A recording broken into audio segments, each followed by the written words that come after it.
Imagine this. It's the 1990s. Apple, once the darling of Silicon Valley, is on the brink of collapse. Sales are plummeting. Critics are calling it a dying company. Investors are pulling out. What if I told you that one critical decision changed everything? Today, we'll explore the pivotal moment that didn't just save Apple, but made it the first trillion-dollar company. This story is about vision, resilience, and the power of daring to try again. Stay tuned, because this might just change how you think about failure and innovation. By 1997, Apple wasn't just struggling, it was hemorrhaging money, losing over $1 billion that year alone. Its product line was bloated with underwhelming products like the Newton PDA and the Macintosh Performer. Innovation had stalled. Customers and developers were fleeing to competitors. Meanwhile, Microsoft dominated with Windows 95, and it seemed like the era of Apple was over. Apple's stock price had plummeted to less than $4 a share. The company was mere weeks away from running out of cash. Enter Steve Jobs. Having been ousted from the company he co-founded 12 years earlier, Jobs was now at the helm of Next, a small, innovative startup. Little did anyone know, Jobs' return to Apple would go down in history as one of the greatest corporate comebacks ever. In a desperate move, Apple acquired Next for $429 million. To the outside world, this seemed like a gamble. But for Apple, this was a lifeline, and not just for the Next operating system, which became the foundation for macOS, but because they got Steve Jobs. Jobs returned as an advisor, but it wasn't long before he was calling the shots.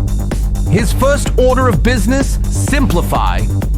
Jobs famously reduced Apple's bloated product line from 12 products to just 4, one desktop and one laptop each for consumers and professionals. This focus was bold, but it allowed the company to allocate its resources where it mattered most. Next, Jobs bet the company on the iMac, a radical all-in-one computer. With its candy-colored translucent design, it didn't look like a computer. It looked like the future. Critics were skeptical, but Jobs trusted his instincts, and the gamble paid off. The iMac became a cultural phenomenon, selling nearly 800,000 units in its first few months. So, what made this pivot so successful? Here are 3 key lessons. 1. Focus on core strengths. By cutting out unnecessary products, Apple didn't just save money, it regained its identity. Jobs understood that a laser focus on a few great products was more powerful than a scattered effort on many. 2. Bet on bold ideas. The iMac wasn't just another computer, it was a statement. Jobs wasn't afraid to take risks and challenge the status quo, and that boldness redefined the market. 3. Leadership matters. Jobs didn't just bring a new product line, he brought a vision. His relentless commitment to excellence and innovation transformed Apple from the inside out.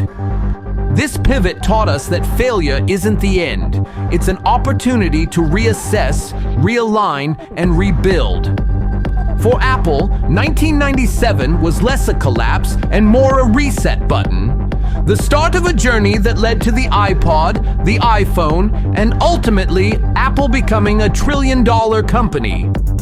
So, the next time you face a seemingly insurmountable challenge, ask yourself, what's your pivot point? If Apple could turn near bankruptcy into a trillion-dollar legacy, imagine what's possible for you. Whether it's a project, a career, or even a personal goal, sometimes all it takes is one bold decision to turn things around. If this story resonated with you, hit that subscribe button and share this video with someone who needs a little inspiration today. And remember, every challenge is just an opportunity waiting for a pivot.